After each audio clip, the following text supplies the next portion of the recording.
welcome back to the Stretford Paddock podcast, joined today by Tom. Tom, nice to have you, mate. Nice to be on. Where 4 English teams were preparing for a European final this week. Manchester United, on the other hand, had their treble Legends game on Sunday, so we had that to look forward to. Did you see the game yourself? I caught the highlights. Pretty decent, to be honest. Yeah, nothing much to report. That's probably been the highlight of our summer so far. As for the European, the Champions League and the Europa League, obviously this week Arsenal playing Chelsea tomorrow night. If this is uploaded on Wednesday though, this will be tonight. But yes, Arsenal and Chelsea in the Europa League final. Then on Saturday it's Spurs-Liverpool in the big one. But we'll talk about, just touch on the Europa League and what our predictions are going to be. What are you thinking for Wednesday? I'm thinking Chelsea are going to do it. I think they have the better edge, especially in the Europa League. They've done quite well this season. I think they'll want it more with it possibly being Hazard's last game. So I've got a horrible feeling though. I can just see Aubameyang and Lacazette showing up. And there's nothing more that pains me more because most of my mates are Arsenal fans, so I can't really debunk the Europa League, especially after we won it in 2017. I was pretty gassed about that, about getting back into top 4. But yeah, Europa League's like the League Cup, isn't it? I mean, it's complete dog shit throughout the entire season up until you get to the final. Then you're like, all right, it actually means something. Yeah. Well, it's a feeling we'll have to get used to. I mean, we're going to be flying out to Zoria or Narnia or Legoland or whatever it is. We're going to fly out next year. But yeah, I have a horrible feeling that if I was to edge anyone, I'd say I would rather Chelsea win it. Yeah. But unfortunately, I just think Arsenal right now are pretty red hot. I'm saying 2-1. What are you saying? I'd say 2-1, but the opposite way around. Yeah, fair enough. And also on Saturday, we're not going to dwell too much on it, considering how painful it is to accept the fact that Liverpool are in another Champions League final. And unfortunately, don't know about you, back-to-back exactly, I can't see them not winning this game. I know. Any hope I have is Spurs fucking go and doing that. Yeah, I mean Spurs are pretty. I would say Spurs are kind of lucky. Not lucky to be there. You make your own luck in the same way we were lucky to be playing Barcelona in the quarter final. I mean, snatched against Ajax in the last minute, but I just think Liverpool, especially with the shithousery that happened in Kiev last year. Yeah. As much as it pains me to say, as happy as I was that they bottled the league, I can't see them losing again 2 years in a row. It'd be just imagine if they do. Just on Twitter, it'll just be fucking beautiful. But unfortunately, I don't think they will, and I think we'll be made to eat our words come Saturday. I'm gonna say, I think it'll be 3-1 Liverpool. I think Liverpool will walk it easily enough. I think it'll be 2-1 to Liverpool, but I do have some hope. Harry Kane just yesterday has announced that he will be playing in the final. So. And that's another thing we'll talk about, if Kane's going to be fit or not. Should they go with Lucas Moura? I mean, he scored a pissing hat-trick in the last game against Ajax. And it'd be kind of cruel not to start him. But I'm going 3-1, you're saying? 2-1, Liverpool. And Ajax, speaking of Ajax, that brings us nicely onto the man we keep hearing about every second of every day. I think we're less than 2 weeks into the transfer window now, and I'm fairly sure that Sky have been running a different, it's either Ligt, Varane, who else have we had? Just different, Rabiot as well. Different players every day, just the dirt sheet. And I don't know. It's just every day. It's just some other source. Some people saying. I mean, just to get onto the Ligt thing. I mean, Sky broke the other day that United had ended their interest, resided to losing him to Barcelona, which is what I thought was always going to happen. Yeah. But apparently now Barca are backing out because we're willing to pay 14 million, and they're only willing to go 8 or 9. I mean, what do you think of that?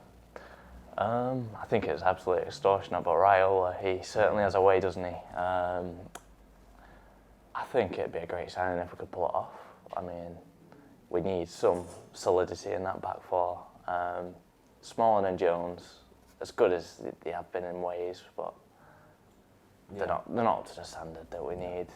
Lindelof, I think, he needs a good solid partner next to him. I feel like he works really well, nice ball playing centre back, but we need a really good tough tackler, and hopefully the Ligt can fill that. My reservations were reserved though ever since a couple of years ago. Sergio Ramos, who coincidentally this morning said he wants to leave Real, when he said when it was all on the Sky News banner, Sergio Ramos to Man United. Remember, I was in Greece first time on holiday. What a start! But no, he did another contract extension, which is probably what he'll sign in a few weeks, not go to China. But yeah, the Ligt thing, I agree with you. It makes a lot of sense. I mean, apparently Barca were going to get him for 65 million. For a 19-year-old who's a 10-year plus investment, that's a steal, to be honest. And I said players like, Van Dijk were a bit extortionate at 75 million. And you look at that now. Yeah, it doesn't seem like a lot of money now, but 65 million for a 19-year-old kid who's considered the best in the world. Unfortunately, it would be great, but it would be great if we could sign him. I just don't think we will. The only thing as well, he's spoken a lot that playing time is a big thing to him. Barca as well the other day saying that they're going to let several players go this summer. Apparently, Coutinho's one of them. I can see him going. Yeah. And Umtiti as well. So if they're letting Umtiti going and bringing De Ligt in, I don't know why they'd let Umtiti go, to be honest. I'd take Umtiti at United. I mean, starting centre back for France. Yeah. During the World Cup with Varane, he's been pretty much solid. I haven't seen too much of him at Barca this season, but just seeing him over the past few years, I remember seeing him. I think it was Lyon. He was at before, was he? Yes. Yeah. Lyon. I saw him a bit in Ligue 1 before that, and he's been doing bits for Barca so far. But I mean, I don't think De Ligt's playing time is guaranteed at Barcelona personally. Not with Langley and Piqué. Langley looks a pretty decent bit of business by them as well, and Gerard Piqué, I think, has had his best season statistically in professional football. I think he's got something like 9 goals this season in all competitions. Don't quote me on the exact number, but I can't see him moving even at the age of whatever he is, 33 now. Yeah. I mean, you saw how long players like Xavi and Iniesta hung around that Barca team. They might phase him out and put De Ligt in slowly but surely, but I don't think with the hype around this kid, he's going to be willing to wait for that long, to be honest. But yeah, I just can't see us pulling it off, to be honest. It'd be great if we would, but yeah. I mean, yeah. But another player we've been linked with as well, Adrien Rabiot. On a free. Now, I don't really know. What do you make of that? On a free, you talked about him a bit, but this kid, he's got all the ability in the world, but a bit of a shithouse, isn't he? Yeah, I don't know if the mentality is there. He's proven at PSG that he's an incredible midfielder, can really dictate a game and whatnot. He's played really well alongside like Verratti and whatnot. Would he be able to do it in our midfield? I mean, he's definitely got the ability. I was chatting to one of my friends who's a Celtic fan when Celtic drew, was at PSG, Barca, might have been Anderlecht as well, in the Champions League last season and the season before. And he said Neymar, Mbappe, Cavani were all playing on the pitch, but Rabiot was the best player that day. A lot of baggage though he comes with, a hell of a lot of baggage. He's recently, last season, sacked his mother, who was his agent, so that would be interesting around the dinner table. Hasn't played for PSG since December. Yeah. Because contract disputes, wasn't it? Yeah, contract disputes, and his move to Barcelona fell through, hence why he's sacked his mother, who apparently had just poked her nose in every opportunity she could at PSG when her son wasn't playing, because obviously he fell behind the likes of Verratti and Matuidi in the pecking order. Yeah. And we talk a lot about on this channel, a lot of United fans talk about just how toxic a dressing room can be. And granted, on a free, it makes a lot of business bringing in this kid. Yeah. Who's definitely got all the skills, definitely is the type of player we're looking for. I can't see him fitting in with the ethos that Ollie's trying to build there. Yeah. I don't know, what do you think? Is attitude-wise? I mean, Ollie does seem like quite a man manager. He seems to get the players on side, and he seems like the sort of person who won't take any shit. Yeah. So I'd hope that he'd be able to do that, and I feel like if we keep Pogba, having that French connection maybe in midfield can maybe be the start of something new in midfield. We definitely need something. Yeah, there was another thing in the paper this morning. Just you mentioned Paul Pogba there. Apparently Real, it shouldn't come as a surprise, but Real are interested. And apparently now Juve are interested as well, who apparently are going in for Maurizio Sarri. So a guy who knows Pogba well, as in has played against him in the league. We touched upon it last week or the week before of would we keep Paul Pogba or what, or so on and so forth. But like we said, Patrice Evra, they speak every day. He said he's leaving. He said he'll probably leave. I'm surprised that the papers haven't been running with the Pogba story more than the De Ligt story, especially with Mino Raiola as well. Yeah. As Pogba's agent. But like I said, I'd be amazed if this time next season, or in come August time that we'll see Paul Pogba in United shirt. And I don't think, I mean, who would you bring in to replace Paul Pogba in that attacking midfield kind of role? For me, it'd be probably someone like Paulo Dybala would be someone who could fill the boots on paper, but it just sounds like such an Ed Woodward signing. Yeah, he's recently I think yesterday, confirmed that he'll be staying at Juventus. Yeah.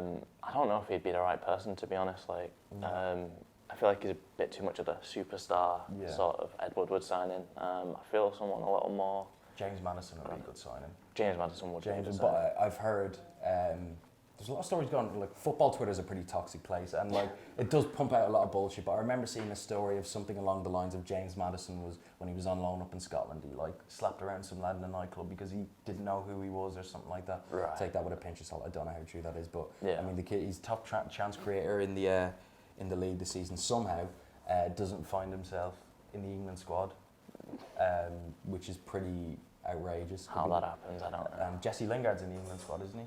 Yeah, pretty sure. He is, yeah. I can't remember the last time I saw Jesse Lingard play 90 minutes for United, but the fact that James Maddison isn't there is pretty outrageous. He'd be someone for me that I'd love to see, but I don't think, considering that Leicester for £25 million on him from Norwich last season, a championship player, we're talking about Daniel James last week being a lot of money for 15 million, 25 million from Norwich. Leicester aren't going to part with him for anything less, I can't say. I can't see them leaving for anything less than 60 million, which is money's no option to United, but James Maddison for me, I'd love to see him in that England squad as well, to be honest. Yeah, definitely. Maybe, because Jesse Lingard was, he was first choice during the World Cup, wasn't he? Taking Jesse out, I think that would add so much to England's just attack. Yeah, personally. I mean, Jesse did a job from that. Like, he was energetic, ran at the defence, wilted them. I feel like he did really well in the World Cup, but like since like mid-season towards the end, did he get injured? Yeah. Since he's just not been on form. And he's big. Him and Rashford as well. They've been getting so much, and I've alluded to it once before on the podcast. Like they get even on the we mentioned the treble game on Sunday. They're there before the game. And they were doing a lot of stuff in the build-up for it, like the What I Wore stuff with BT, and our fan base has just become so toxic. Like some of the fan base, Rashford put up because obviously it's been 2 years since the Manchester Arena disaster, and he puts up like a lot of people did a B emoji on Twitter, in kind of in solidarity and support, and some of the comments just leave me speechless. People saying, when you're signing a new contract, on a post like that. Yeah. Have we actually, we're becoming fucking banter FC like Arsenal. And before the game as well, the two lads, on the touchline, and the treble game was for charity as well, they're showing support. All the comments on the videos of them, absolute trash. Trashford is one of the favourite terms used by some of the fan base. A lot of the time, I'm not picking on them because they're English. Is that what people say? Despite the fact, I'm pretty sure Ashley Young is public enemy number one. Phil Jones and Chris Smalling in the United fan base as well. So I don't think that's an issue. It's just, I just don't know.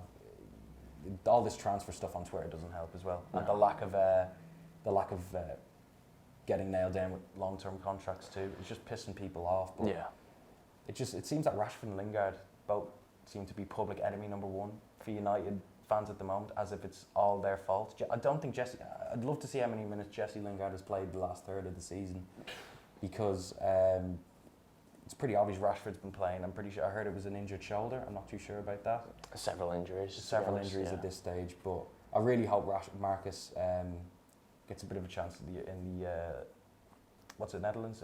Nations League. Nations League, yeah. Another thing as well, Memphis Depay, another player that's been linked back with the club. I was reading a Samuel Luckhurst article, head writer for the MEN, and he was stating that obviously there's the buyback clause that Depay has in the deal, but it's a clause that United probably will most definitely not be activating. I mean, he given the 7 years, he given everything, and he just didn't have the right attitude, did he? Apparently, no, he really did not. There was that. I'm not, again, take this with a pinch of salt. I don't know how true it is, but Wayne was dropped by Van Gaal for a reserve game, and Rooney pulled him aside and said, "Look, mate, just don't. Keep your head down, keep working. Once you do, shows up to the next game in a Rolls Royce, apparently, to the reserve game." Actually fits in nicely as well with people saying Beckham's performance in the treble game was the best 7 performance they've seen since Cristiano Ronaldo. But I can't see. Would you take Depay back, really? Honestly, probably not. No. That's why I kind of as well have my reservations somewhat about De Ligt. Just players coming from the Dutch league. It's not exactly the most competitive. For every Ruud van Nistelrooy you get a Vincent Janssen. For every Edgar Davids you get, there's a Davy Klaassen. Yeah, Davy Klaassen played for Everton, didn't he? I can't even remember. He was, and he was Ajax captain in the Europa League final as well. But 65 million is a lot to spend. You only have to look at what Hakim Ziyech's release clause is at Ajax. It's something like 20. I think it's something like 25 million. Something like really cheap. Which just shows there's not really they don't in the lead up to the semi-final with Spurs as well. The Ajax coach saying Spurs have an advantage. They've got X amount, so much money. So they're 65 million for the Dutch league especially is a hell of a lot of money. That's why I may have a bit of my reservations about De Ligt. Can he do it week in, week out on a cold Tuesday night in Stoke, as they say? Don't get many of those anymore. No, you don't get any now. Not in Stoke. I can see them going down again next season. But for me, Memphis had his time. Didn't work out. Quarter losses. Yeah. I mean, to be fair, he's back in the front. I mean, I'll tell you this bit because I fucked up. In the French league, it's not again the most competitive. Is it the most competitive team? You have PSG and then Lyon, Marseille. That's it, really. Yeah, I mean, that's probably his level at this stage. Lyon, stay at that level. Maybe get a move to somewhere. I could see him probably going to Italy or something like that. Inter with Conte. Oh, mind you, I could see him, Lukaku, and someone else, whoever plays on the left, just banging Perisic or something like that. Yeah, 30 goals a season. That'd be decent. I'm sick of these transfer rumours, and I'm sure you are as well. Anyway, that's all from us this week. Make sure to leave your suggestions for the next podcast in the comments down below, and make sure to like, share, and subscribe. And we'll see you soon. See you later.